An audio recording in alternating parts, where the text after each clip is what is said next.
Yeah. Are we ready? Are we rolling? Almost. Give me 2 seconds. And action. So first of all, if you could introduce yourself, your name, title. Right. My name's Professor Russell Foster. I'm a Professor of Circadian Neuroscience here at the University of Oxford. Great. Okay, so as we've discussed, if you could discuss in layman's terms, as much as you can, the research you've been doing in the lab here. Well, we all have an internal biological clock, and it ticks away within the brain and coordinates every aspect of our physiology and our behaviour, fine-tuning those systems to the varying demands of the rest activity cycle. So we have this internal day, and it's of absolutely no use unless it's set to the external world, and the classic mismatch between internal time and the external world is jet lag. Essentially, when you fly to a new time zone, you need time to adapt. And so 2 questions that we've been addressing have been, well, what are the mechanisms whereby the internal body clock can be locked on to the local time, and in a sense, how do we get over jet lag? And then the other question has been, well, why does it take so long? Why does it take a day for every time zone you've crossed to adapt to a new time zone? So the first question is, we knew it was the light-dark cycle. The light-dark cycle is critical at setting the body clock to the local day. But what turned out to be quite extraordinary is that the light sensors within the eye that detect this light-dark cycle are completely different from those that we use for vision. So the classical visual system consists of the rods and the cones in the eye. They build up a sense of space. But we discovered that in mice to begin with, and then humans, you can lose all of those rods and cones, those classical visual cells, and yet you can still adjust your body clock to the light-dark cycle. And those discoveries eventually led to the finding that there's a third class of light sensor within the eye. And it's based upon the cells in the eye that form the optic nerve. The optic nerve leaves the eye and goes off into the brain and tells it it's seen light. But about 2 or 3 out of every 100 of those cells are directly light sensitive, and so those cells are called the photosensitive retinal ganglion cells. They use really interesting signaling pathways, and they're most sensitive to blue light. So the first thing is we got a new light sensor within the eye, and that was sort of completely unexpected, and it's having real impact upon our understanding of the eye generally. We've always appreciated that the eye gives us our sense of space, but we hadn't also appreciated that the eye gives us our sense of time. And that information is now getting into clinical ophthalmology. So for example, if you've got massive damage to your rods and cones, but your other photosensitive ganglion cells are still working, then you need to be encouraged to get out there and see daytime light, so you can lock the body clock onto the local time environment. Because if you don't do that, the clock will start to drift out of sync with the rest of the world. And so that's having a big impact upon clinical ophthalmology. So if you could tell me about what you've done with mice in the lab. Yeah. So we started with using mice with genetic disorders, naturally occurring genetic disorders, whereby those visual cells, the rods and cones, had broken down. And we wanted to just see how they would adjust their rest activity cycle to the light-dark cycle. And so we popped these mice into a simple running wheel, attached it to a computer, exposed them to 12 hours of light and 12 hours of darkness. And despite the fact that they had lost their visual cells and were visually blind, they could regulate their body clock beautifully. So it's a nocturnal animal, so it was running effectively when the lights went out, and at the same time every day it would start to run in its running wheel.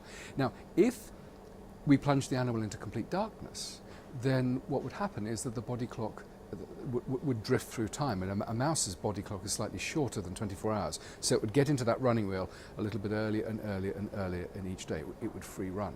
But under a light-dark cycle, it would lock its body clock onto the external world, the light-dark cycle, and it was doing it not through the classical visual cells, the rods and cones, but by these new photosensitive retinal ganglion cells. That's really interesting. So basically, our sensitivity to light in terms of daylight is a different. It's essentially a different thing, isn't it? Yes, the eyes is doing 2 fundamentally different things. It's grabbing light to give us our sense of space, give us our vision, if you like, but it's also grabbing light to gain an overall impression of the amount of light in the environment. And if it knows how bright it is, it roughly knows what time of day it is. And it's that brightness information that is feeding into the brain to set the body clock onto the local time environment. So, I mean, yeah. So how far? Yeah, how far is this a step towards tackling jet lag? Do you think? So first of all, sorry. So first of all, were the findings that we found in mice also applicable to humans, or is it just something weird going on in mice? And we've also been able to study individuals who have had similar genetic defects in their eye, where they've lost, again, all their visual cells. And what was extraordinary is that those individuals, despite having no conscious ability to detect light, could still regulate their body clock to the light-dark cycle. So that had huge, of course, clinical implications. You can be visually blind but not clock blind. And so in clinical ophthalmology, we are now telling our patients that, so in clinical ophthalmology, my clinical colleagues are telling their patients, so if those other cells are still working, even though you can't see, it's still important to get out and expose yourself to sufficient daytime light to lock the body clock onto local time. So that's an immediate application of this work in terms of the health and overall well-being of individuals in the community. But there's also, this information has begun to tell us something about the fundamental nature of jet lag. So we have this clock ticking away, you move to a new time zone, and then eventually the clock will lock on to the new time zone. It does it largely as a result of exposure to the new light-dark cycle. But the thing that puzzled us is that why does it take so long? Why does it take a day for every time zone you've crossed to adjust to the new light-dark cycle? And so we calculated that there must be some feedback loop. So when light hits the clock and starts to drive the molecular clock up to shift it to the new light-dark cycle, there's another process that kicks in and actually inhibits the movement of the clock to the new time zone. And we discovered this pathway, and what we did was to take this protein out of the master clock in the brain of a mouse, and then give the mouse jet lag. So we advanced the light-dark cycle by 6 hours. A normal mouse would take about a day, it would take 6 days to adapt. Whereas the mouse with this protein knocked out in the master clock adapted within a day. It was absolutely extraordinary. So what we've got is the first sort of genuine mechanistic understanding of the biology of jet lag. And we're now clearly working on drugs which might change that pathway and allow us to deal with jet lag much more effectively, essentially enhance the effects of light on the clock and allow the clock to adapt to the new light-dark cycle much, much faster than normally occurs. So it restricts the access of this protein, doesn't allow, that works in the other way. Yes, you can think of this protein as a bit like acting a brake on the clock. You know, light hits the clock, it starts to move to the new time zone, and then bang, this protein kicks in and says, hang on, no, we're not going to move just that far. And so when you take the brake off, the clock just swings to the new time zone very, very quickly.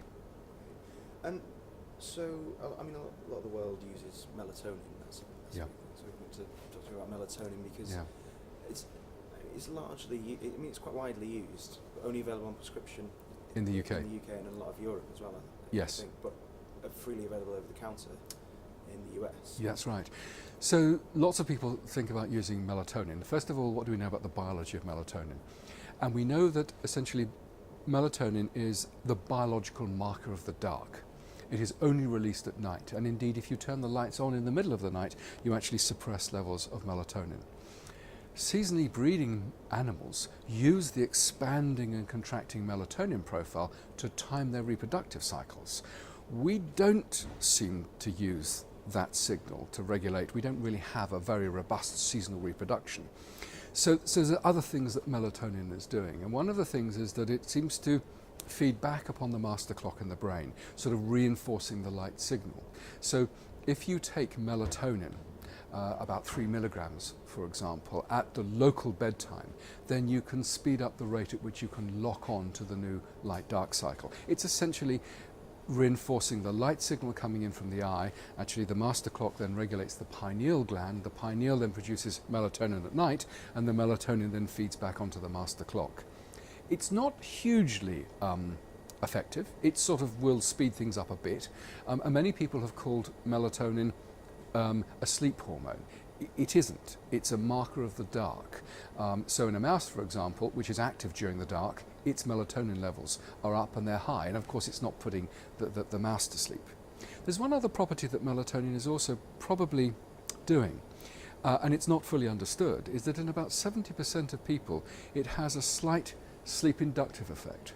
So you take melatonin and it then sort of lowers the time it takes to get to sleep. And so in fact part of its efficacy may be not only in shifting the clock, but also in actually allowing you to sleep at a time which you're probably a bit more awake than you'd normally be. Right. Caffeine? Caffeine. I mean, Yeah. so the common. I mean, there's all sorts of old wives' tales and common ideas for treating jet lag. A lot of people think you just force your body. Yeah. So if you arrive in the country at 11 at night, just go to bed. Yeah. And try and force yourself to sleep. Things like that. Things we had someone say that their aunt suggested they slept at the other side of the bed because that would have and there are these glasses you can get which beam blue light into green Yes. matter into your eye. Don't even work.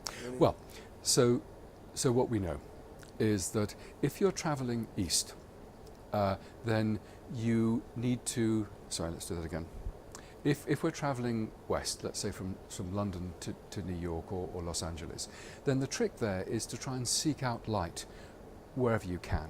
And essentially that makes sense because we're expanding to. That makes sense because we're adjusting to an expanding day. And our biological clock can do that more easily than adapt to a contracting day. And that's the problem if you move east. The rule of thumb, if you're going across more than, let's say, 7-8 time zones going east, is that you avoid morning light, and if you have to go out, you wear sunglasses or dark glasses, and then actively seek out afternoon light. If you don't do that, you actually push the clock back towards Europe, then drag it forward to Asia or Australasia. So that's a very simple rule of thumb. So going west, seek out light; going east, more than 6-7 time zones, avoid morning light and actively seek out afternoon light, and that will genuinely increase your ability to lock on. If you don't have the time to lock on to the new light dark cycle, then you have to appreciate you're not going to function optimally. What do you do under those circumstances? And there's lots of old wives' tales. The lighter the environment, the greater the levels of light, that'll increase levels of alertness. In fact, that's another role of those photosensitive retinal ganglion cells. They're not just regulating the body clock, but they're actually modulating our levels of alertness. So if you need to function, make sure the light in the room is as bright as possible, or if you possibly can, go outside. So that's another trick. What else? There was something else I was going to say. Do you have any personal ones? Oh, that you caffeine. do if you're so say for example you're going to a conference you're flying from LA to London. Yeah. And you've got the flight gets in, you're straight there. Yes. Okay.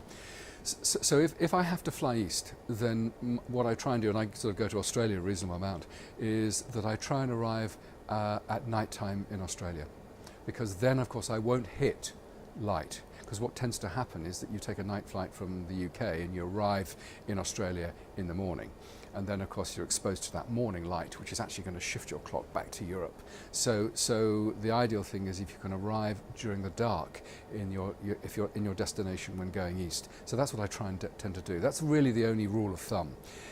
If I need to function, if I need to give a talk or something, then what I'll tend to do is drink coffee. What coffee does is it contains a lot of caffeine, and the caffeine blocks our response to adenosine. Now adenosine is a substance that builds up in the brain, so the longer we've been awake, the greater the build-up of adenosine, and that tends to make you more and more tired. And what caffeine does is block those adenosine receptors, and so push back that drive for sleep. So if you need to give a talk, or if you need a meeting for 2 hours, a sort of a strong couple of cups of coffee beforehand can be very effective at increasing levels of alertness. Clearly, you've got to be really careful with this sort of these stimulants, because caffeine can stay in circulation for quite some time. So the worry is, of course, you fuel the waking day with lots and lots of caffeine. Then you think, oh my goodness, I need to get to sleep. So you think, well, what can I do? Maybe I'll have a few whiskies. And that acts as a sedative. But it's a sedative, not a biological mimic for sleep. And the great problem there is, of course, you actually impair some of the important things going on in the brain during sleep. So the alarm clock wakes you up the next morning, and then, of course, you need more stimulants, more caffeine. If it's a really naughty brain, it'll crave nicotine. And they will drive the waking day, sedatives at night, and then this stimulant-sedative feedback loop, is not only what many people suffering from jet lag experience, but, of course, night shift workers and, indeed, many people in the normal population have a very shortened sleep and are dependent upon stimulants to keep them awake and sedatives to get them off to sleep. It's an addiction, essentially. Yes. Yeah. That's really what it is. Yeah. Which, that's really interesting. We all drink coffee in the morning. Yeah. Just to get us going. Yeah, and I think it's fine. I mean, that makes sense. But coffee much after noon will certainly have a delaying effect upon your ability to go to sleep at night, because half-life of caffeine is some 5 to 9 hours in the blood. So it hangs around for some considerable time. Now, of course, the more coffee you drink, the more sort of numbed you become to it, so you need more and more stimulants. So you have to be really careful, because then there can be some other side effects. The acidity in the coffee can affect the stomach, and of course if you're completely jet lagged, the stomach is not at the right phase for processing food anyway, and so in fact in night shift workers generally, who probably are drinking lots of coffee, who are eating things at the wrong time, have high levels of stomach ulcers, for example. So you mentioned, obviously now you've discovered, with your research, what you've discovered, you were looking into the development of drugs, possibly. Yeah. How far away do you think? Well, it's interesting. The researchers in the group have got 2 drugs, and what we first of all do is we have little clock cells ticking away in a dish, and these drugs have been added to those cells, and to see if they will shift those little clock cells in a dish, and they have. So that's in a dish. Does it work on a mouse, for example? And as it turns out, the effects on a mouse are very similar to the effects on those cells in the dish. So we do have drugs that will hit that pathway and do affect the clock. Whether those drugs will ultimately turn out to be useful for human use, we don't know. It's very early stages. I think the key point that we'd like to make as a result of these new findings is that for the first time we've got a set of targets. We've actually got a pathway. We've got a molecular understanding of why it takes so long to adapt to a new light-dark cycle, a new time zone. So I think ultimately we will have some drugs. Whether the ones we're working on now will pan out, I don't know. Anything you'd like to add? Anything And so for yeah, maybe what I didn't do very well is talk about the circadian system. So okay. shall I just sort of maybe do that maybe a introduction? Yeah. truncated version, because for cutting, Okay, it's fine. nice to Yeah, have you can. alternatives. Yeah. All right then. So we have this body clock ticking away within our brain, and the master clock is located right in the base of the brain, in the hypothalamus, and it's called the suprachiasmatic nuclei. About 50,000 cells in humans, and that's the master clock that sends a signal out to the rest of the body to coordinate our 24-hour rhythms of rest, activity, hormone release, the sleep-wake cycle, and all the rest of it. Now, our understanding of this clock over the past 15, 20 years has been extraordinary. The first amazing finding was that you can take a single cell out of the suprachiasmatic nuclei, put it in a dish, and it will tick away. So an individual cell has the capacity to generate a 24-hour oscillation. That means it must be a subcellular process, and therefore sort of a molecular process. And we have a pretty good idea that there are, 12, 14, 25, depending upon who you talk to, genes and their proteins that make up this molecular clock in a cell. Now, our initial understanding was that the eye regulated the master clock, and then the master clock simply forced 24-hour rhythmicity on the rest of the body. And then it became clear that actually every cell in the body has this capacity to generate this 24-hour oscillation. So the master clock is acting a bit like the conductor of an orchestra, producing a rhythmic signal from which the rest of the body takes a reference cue and aligns its rhythmic biology accordingly. Really nice line there, conductor. Okay, good. I just need to, The reporter is away on paternity leave. I see. Okay. I'm filming, it's just your hands. All right then. Professor. So I'll just so we talked about the molecular clock, and we have this internal representation of a day, but it's of no use at all unless it's set to the external world, and that's where the light-dark cycle comes in. And then the big questions that we wanted to ask were, well, how is that light detected? And then, in a sense, why is light so ineffective? Why does it take so long to adapt to a new light-dark cycle when you travel across multiple time zones? And so that led to the discovery that there's this new photoreceptor within the eye, and of this molecular break